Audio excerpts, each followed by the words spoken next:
कुछ देर पहले जब ऋषि को फोन आता है। Hello, who is this? Rishi Rathore, मैं पुलिस स्टेशन से बोल रहा हूँ। क्या अर्पित राठौड़ आपके भाई हैं? हाँ सर, पर क्या हुआ, प्लीज बताइए। आपको पुलिस स्टेशन आना होगा और यहाँ वृंदा शर्मा भी इसके साथ है। वृंदा तो प्राची की बहन है। ऋषि तभी प्राची का हाथ पकड़ उसे ले जाता है। प्राची और ऋषि स्टेशन के अंदर जाते हैं और सलाखों के पीछे अर्पित और वृंदा को देखते हैं। वृंदा, ये क्या हो गया, तुम यहाँ कैसे? भाई हमने कुछ नहीं किया। डोंट वरी, किसने क्या किया है ये तो अभी पता चल जाएगा। वेल, मैंने तुम्हारे घर वालों को भी बुला लिया है, वो आते ही होंगे। नहीं सर, ऐसे मत करिए, उन्हें बुलाने की क्या जरूरत थी। मॉम ने ऐसे देख लिया तो वो मेरी टांगे ही तोड़ देंगी। और अगर बुआ जी ने अर्पित को ऐसे देख लिया तब तो किसी की भी खैर नहीं। पर सर, आखिर इन दोनों ने किया क्या है? मेरे लोगों ने इन दोनों को पब्लिक प्लेस में संदिग्ध हालत में पकड़ा है। ऐसे गलत काम मेरे शहर में नहीं होंगे। अर्पित, क्या ये बात सच है? तू ये कर रहा था पार्क में? नहीं भाई, ये गलत है, हमने कुछ गलत नहीं किया था। मुझे बाहर निकाल ले मेरी बहन, बदले में तू जो कहेगी मैं सब करूंगी। अब क्या करे ऋषि, घर की इज्जत दांव पर लगी है और हमारे भाई बहन भी। प्राची और ऋषि कुछ सोच पाते कि तभी दोनों परिवार वहाँ आ जाते हैं। गायत्री और शंकर अर्पित को ऐसे देखकर आग बबूला हो जाते हैं। वृंदा भी देवकी और प्रकाश को देखे नजरें झुका रही थी। सबको मामला पता चलता है। भाई, ये कलमोही है ना, नास बेटी, ये तो मेरे बेटे के हाथ धोकर ही पीछे पड़ी है, इसी ने कुछ किया होगा। वृंदा, पंखुड़ी की तरह पाला है हम दोनों ने तुझे, पापा का बेटा बनी मेरी राजकुमारी। कभी एक कब तक मैंने तुझे उठाकर नहीं रखने दिया और तूने ये दिन दिखा दिया। नजरें क्या झुकाए है, बोल वृंदा, बोल। मामी, संभालिए खुद को, सब ठीक हो जाएगा। ये क्या बोलेगी, मुझे तो पता है गलती इसी की है, मेरा बेटा गलत नहीं हो सकता है। देखिए बहन जी, आप मेरी बेटी के लिए कुछ नहीं बोलेंगी। मेरी बहन से ऐसे बात करने वाली तुम होती कौन हो? गरीबों की बस्ती की मालकिन। जैसी बेटी वैसी माँ, जैसी माँ वैसी बेटी। मेरे भोले से बच्चे को फंसा दिया इसने। अर्पित, दोनों परिवारों में आपसी भिड़ंत होने लगी थी। माँ, हम दोनों ने कुछ भी गलत नहीं किया, सब एक मिसअंडरस्टैंडिंग है। तभी वृंदा जोर से चिल्लाती है। गलत हुआ, बहुत गलत हुआ था। मॉम, प्राची, डैड, गलत हुआ मगर अर्पित के साथ नहीं, मेरे साथ। वृंदा, ये तुम क्या बोल रही हो? चुपचाप बस देखते जाओ। अगर हम दोनों को साथ रहना है तो यही सबसे बेस्ट टाइम होगा। बहन जी, ये सब बातें तो घर पर भी हो सकती है। अभी बच्चों को बाहर निकालते हैं यहाँ से। और घर वाले अर्पित और वृंदा को लेकर राठौर मैंशन चले जाते हैं। छवि, सक्षम, सुधा को भी सारा माजरा पता चलता है। आप सबने अगर अपनी अपनी कह ली हो तो अब जरा असलियत भी जान लो। बुआ जी, एक मॉडर्न और स्पष्ट बोलने वाली लड़की को आप बेशरम, बच्चलन, बेकार कहने लग जाती है ना, क्योंकि वो आपकी ओल्ड स्कूल फैशन से मैच नहीं खाती है ना? Vrinda, how dare to talk to my mom like this? बोलने दो मुझे। असलियत तो आप इसके भोले राजा बाबू की भी जान लीजिए। अकेली जगह देखकर इसने मुझे दबोचा था, मैंने नहीं।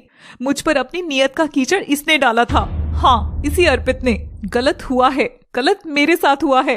प्राची अपनी रोती हुई बहन को संभालती है। वृंदा की बात सुन सब चौंक गए थे और अर्पित की ओर देखने लगे। ये आप सब मेरी ओर ऐसे क्यों देख रहे हैं? कुछ भी नहीं हुआ माँ, सब ठीक है। वृंदा, तुम सच बोलो ना। हे राम, मैं तो लुट गई, मेरी बेटी बर्बाद हो गई। इस महल में चीर हरण कर दिया इस दुशासन ने। हे राम। मॉम, चीर हरण हुआ नहीं था, इतना भी ड्रामा मत करो। मैं बस सही गलत का सच बता रही थी अमीरों को।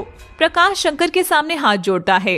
भाई साहब, भले ही गलत आपकी बेटी हो या हमारी, इज्जत तो दोनों की ही है। ऐसे में बदनामी से बचने का एक ही रास्ता है। अब क्या, कैसा रास्ता?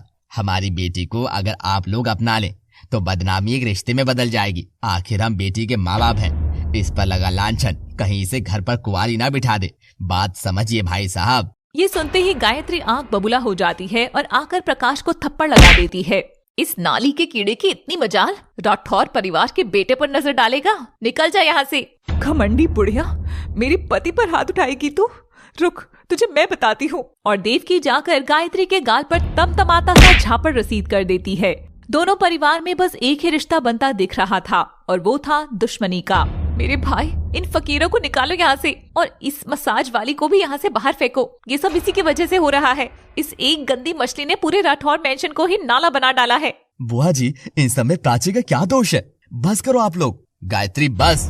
तुम्हारे बेटे ने कांड कर दिया और तुम यहाँ तमाशा कर रही हो। भाई, मेरे बेटे ने कुछ नहीं किया, ये राठौर का खून है। राठौड़ का खून? तुम बस चुप ही रहो। बस बहुत हो गया। तुम्हारे इस पागल बेटे को कोई लड़की मिल तो रही है, वरना तुम्हारी तरह इसकी भी जिंदगी हो जाएगी बेरंग, एकदम बेरंग।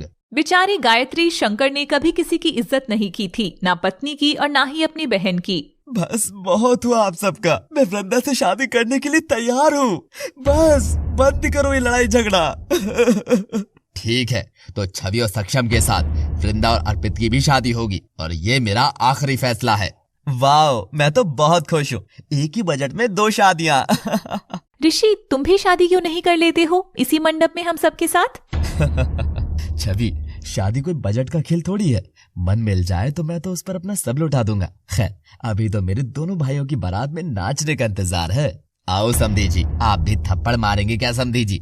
नहीं नहीं, गले लगाएंगे। चलो अब शादी की तैयारियां करते हैं। गायत्री सही कह रही थी, इस लड़की के कदम जब से घर में पड़े हैं तब से ही ये सारा तमाशा शुरू हुआ है। अब जब ओखली में सिर डाल ही दिया है तो चोट लगने से कैसे बचे भला?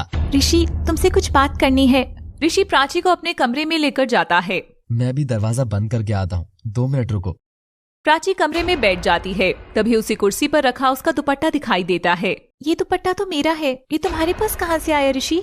ऋषि हड़बड़ाता उसे उठाकर अलमारी में रख देता है। नहीं, शायद हम दोनों के पास एक जैसा ही दुपट्टा होगा। ये तुम्हारा नहीं है, कहो तुम क्या कह रही थी? प्राची तुरंत ऋषि के सीने से लग जाती है। ऋषि की धड़कनें 180 के पार हो चुकी थी।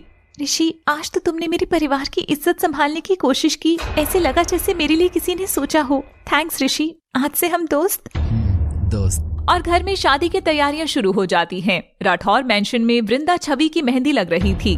तभी सक्षम चोरी चुपके लड़की के कपड़ों में अपनी छवि से मिलने आता है और वह भी छवि को मेहंदी लगाने बैठ जाता है। नाम क्या लिखूं आपके उनका? ओह, तो बदमाश यहाँ भी आ गया है।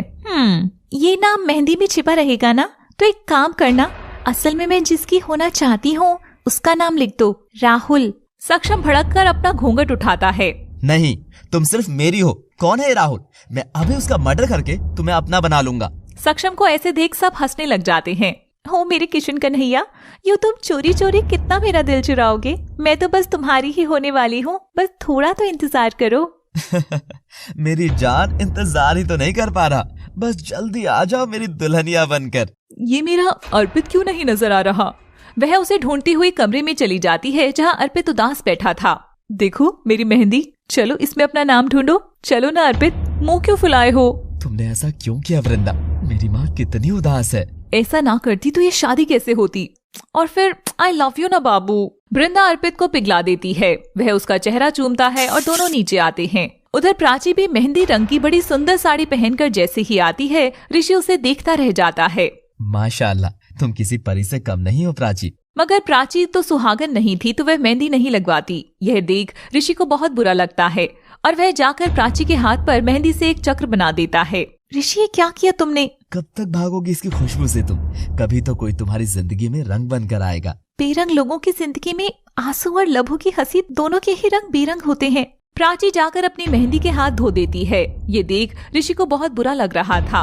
भाई, एक दिक्कत हो गई है। कल जिन पंडित जी को फेरे कराने थे, उनके यहाँ तक आने की व्यवस्था नहीं हो रही है। मैं अभी उनको लेने के लिए निकलता हूँ।